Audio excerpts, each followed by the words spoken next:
The basic idea is pretty simple. If you take any object, for instance, the tabletop, and magnify it and examine it on very small scales, there'll be molecules and atoms. And if you look at the atoms and magnify them, you'll see that there's a nucleus, protons and neutrons, surrounded by orbiting electrons.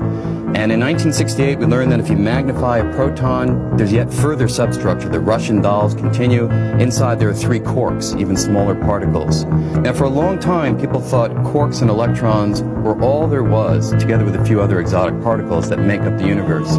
String theory comes along and says, actually, there's one more level of substructure. If you examine an electron or examine a quark in incredibly fine resolution, you'll find that there's a single loop of vibrating energy that we call a string. And that's the idea of string theory, that all of the particles in the universe are different ways in which a fundamental loop of energy can vibrate. So much like a violin string can play a C, it can play an A sharp, different notes.